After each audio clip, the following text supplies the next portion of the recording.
भारत और नेपाल के बीच सदियों से रोटी और बेटी का रिश्ता रहा है। सदियों से दोनों देशों के बेटे बेटियों के शादी विवाह एक दूसरे के यहाँ होते रहे हैं। बात अगर बिहार और नेपाल के मिथिला इलाके की करें तो दोनों कितनी गहराई से जुड़े हुए हैं इसका अंदाजा लगाना संभव नहीं है। इस वजह से तीज त्योहार, परंपराएं, भाषा, बोली, खान पान और रहन सहन बिल्कुल एक जैसे हो गए हैं। यही वजह है कि होली के गीतों में जितनी चर्चा सोनपुर के बाबा हरिहरनाथ, देवघर के बाबा बैद्यनाथ और काशी के बाबा विश्वनाथ की होती है, उतनी ही काठमांडू के बाबा पशुपतिनाथ की भी होती है। बात अगर होली की करें तो दोनों देशों के लोग रंगों में इस कदर डूब जाते हैं कि एक दूसरे की पहचान भी मुश्किल हो जाती है। लेकिन पिछले 2 साल से दोनों देशों में सियासत की ऐसी नज़र रिश्तों पर लगी है कि नज़दीकियां अब दूरियां बनने लगी हैं। मिथिला और नेपाल बॉर्डर के आसपास रहने वाले लोगों की होली क्यों फीकी रही, इसकी कई वजहें हैं। दरअसल इस अलगाव की एक बड़ी वजह है नेपाल सरकार का नागरिकता कानून में संशोधन। दरअसल ये 2 साल पहले की बात है।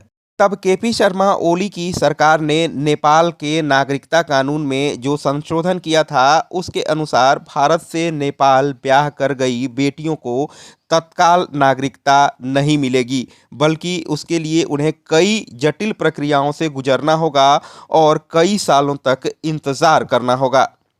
दरअसल 2 साल पहले भारत और नेपाल के रिश्तों में तनातनी का एक दौर चला था। कहा जाता है कि इसकी वजह चीन की राजनीति थी। नेपाल के नागरिकता कानून में संशोधन का सीधा असर भारत और नेपाल के गहरे रिश्तों पर पड़ा है। न सिर्फ शादी ब्याह कम हुए हैं, बल्कि वाणिज्य और व्यापार में भी काफ़ी कमी हुई है। दोनों देशों के बॉर्डर पर कड़ी निगरानी होने की वजह से कभी विराटनगर, रक्सौल और जोगबनी जैसे बाजार जो लोगों से गुलजार रहा करते थे, इसका साफ असर बॉर्डर पर बसे इन बाज़ारों पर इस बार होली में देखने को मिला। भारत और नेपाल से एक दूसरे के देशों में बाज़ार और व्यापार करने वाले लोगों की संख्या बेहद सीमित हो गई है।